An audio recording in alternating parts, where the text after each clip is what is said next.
আসসালামু আলাইকুম। 18 বাংলা গ্রামগঞ্জের খবরে সবাইকে স্বাগত জানাচ্ছি। আমি শান্তা ইসলাম। শুরুতেই বিআরবি কেবলস সংবাদ শিরোনাম।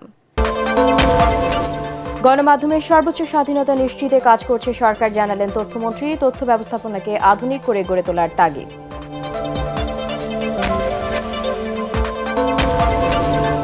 এবং খরচ কম আর লাভ বেশি হওয়ায় লেবু চাষে ঝুঁকছেন টাঙ্গাইলের কৃষকরা। সারা বছর লেবুর যোগান ঠিক রাখতে সংরক্ষণাগার নির্মাণের দাবি। শুনছিলেন বিআরবি কেবলস সংবাদ শিরোনাম। এবারে জানিয়ে দেব বিস্তারিত সংবাদ। অবাধ তথ্য সরবরাহ নিশ্চিত করতে সাংবাদিক সহ সকল অংশীজনের মতামতের ভিত্তিতে গণমাধ্যমের সর্বোচ্চ স্বাধীনতা নিশ্চিত করা হবে বলে জানিয়েছেন তথ্যমন্ত্রী জহিরুদ্দিন স্বপন। বরিশাল সার্কিট হাউসে এক সভা শেষে সাংবাদিকদের প্রশ্নের জবাবে তিনি এ কথা জানান। সামগ্রিকভাবে গণমাধ্যমের ব্যবস্থাপনাকে আধুনিক প্রযুক্তি নির্ভর হিসেবে গড়ে তুলতে কাজ করা হচ্ছে বলেও জানান তথ্যমন্ত্রী। এর আগে তিনি সড়ক দুর্ঘটনায় 61 জন ক্ষতিগ্রস্তের মাঝে বিআরটি এর 2,17,00,000 টাকার চেক বিতরণ করেন।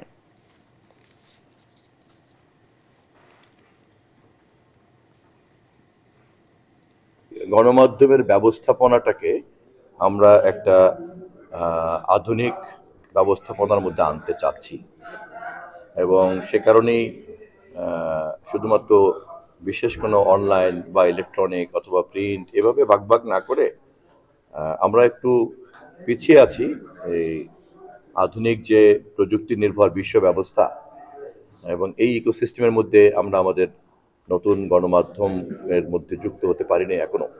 সাংবাদিকদের সঙ্গে বা সংশ্লিষ্ট সকল অংশীদারদের মতামতের ভিত্তিতেই আমরা একটা জবাবদিহিতার পরিধি প্রথমে নির্ধারণ করব, তারপর সেই পরিধির সীমানার মধ্যে আমরা সর্বোচ্চ স্বাধীনতাকে নিশ্চিত করব।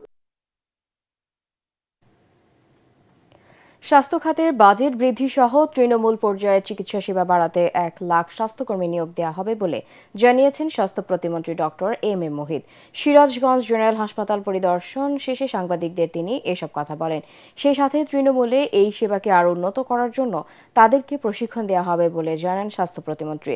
চিকিৎসকদের মধ্যে যাদেরকে যেখানে নিয়োগ দেওয়া হয়েছে তাদেরকে যেন সেই কর্মস্থলে পাওয়া যায় তাও নিশ্চিত করা হবে বলে জানান তিনি।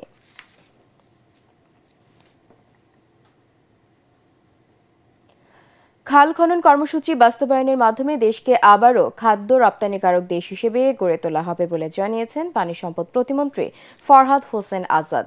দিনাজপুরের কাহারোল উপজেলার বলরামপুর এলাকায় খাল পুনঃখনন কাজ পরিদর্শন শেষে তিনি এ কথা জানান। কাহারোল উপজেলায় চলমান খাল খনন কার্যক্রমের ফলে প্রায় 6,000 কৃষক সরাসরি উপকৃত হবেন বলেও জানান তিনি। দিনাজপুর 1 আসনের সংসদ সদস্য মনজুরুল ইসলাম ও কাহারোল উপজেলা বিএনপির সভাপতি মোস্তফা কামাল বাদশাহ এ সময় উপস্থিত ছিলেন। গাইবান্ধা সদর উপজেলার শাহপাড়ার পীরগাছা গ্রামে মিথুন অটো চিরা ও মোড়ের মিলে অস্বাস্থ্যকর পরিবেশে খাদ্য উৎপাদনের দায়ে 40,000 টাকা জরিমানা করা হয়েছে। র্যাব, নিরাপদ খাদ্য কর্তৃপক্ষ ও ভোক্তা অধিকার সংরক্ষণ অধিদপ্তরের যৌথ অভিযানে এই জরিমানা করা হয়। জেলা ভোক্তা অধিকার সংরক্ষণ অধিদপ্তরের কর্মকর্তা পরেশ চন্দ্র সহ অন্যান্যরা এ সময় উপস্থিত ছিলেন। কর্তৃপক্ষ জানায়, জনস্বাস্থ্য সুরক্ষা এবং রমজানে নিরাপদ খাদ্য নিশ্চিত করতে এ ধরনের অভিযান অব্যাহত থাকবে।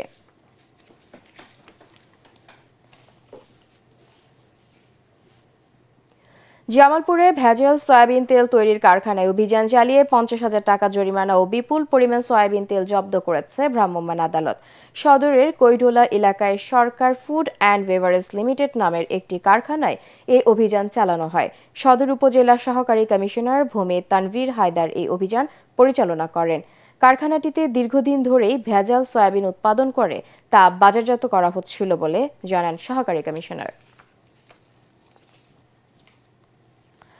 হবিগঞ্জে পৃথক অভিযান চালিয়ে ট্রাক ভর্তি বালুর নিচে লুকানো অবস্থায় বিপুল পরিমাণ ভারতীয় জিরা জব্দ করেছে বর্ডার গার্ড বাংলাদেশ বিজিবি, যার আনুমানিক বাজার মূল্য প্রায় 41 লাখ টাকা।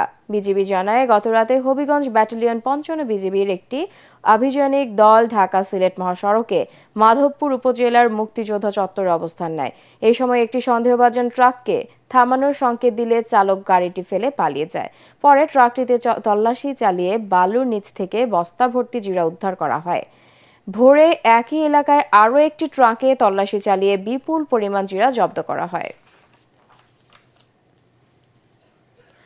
টাঙ্গাইলের দেলদুয়ার উপজেলা লেবুর রাজধানী হিসেবে পরিচিত।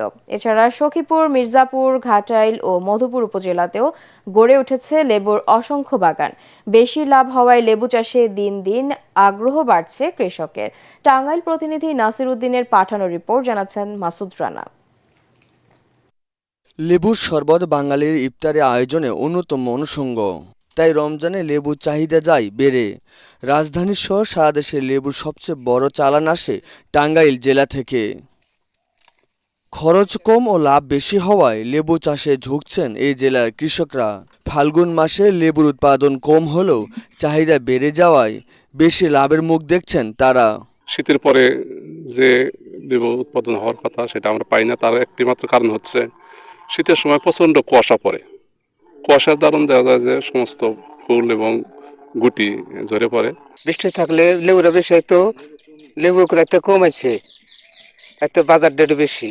আমরা বেশি দাম পাইতেছি এখন, মানে লেবুর কমা হয়, তার জন্য টুয়ে টুয়ে ওড়াই করতেছি, পানি মানি দিতেছি।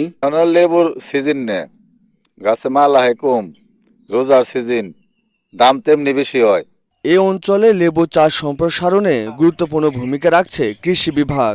চাষিদের প্রশিক্ষণ, বিভিন্ন প্রকল্পের মাধ্যমে বিনামূল্যে চারা, সার বিতরণ সহ সার্বক্ষণিক সহযোগিতা করছে স্থানীয় কৃষি বিভাগ। শুষ্ক মৌসুমে যেহেতু রমজানটা থাকার কারণে তখন লেবুর উৎপাদনটা থাকে না, তো সেই সময় স্বাভাবিকভাবেই লেবুর দামটা বেড়ে যায়। তা আমরা কৃষি বিভাগের পক্ষ থেকে আমরা এই সমস্ত বাগানগুলোতে সারা বছর যে জাতগুলো লেবু উৎপাদন করে ওই জাতগুলো আমরা কৃষকদেরকে বিতরণ করে এবং বাগানগুলো পুনঃস্থাপন করার কার্যক্রম আমরা চলমান রেখেছি।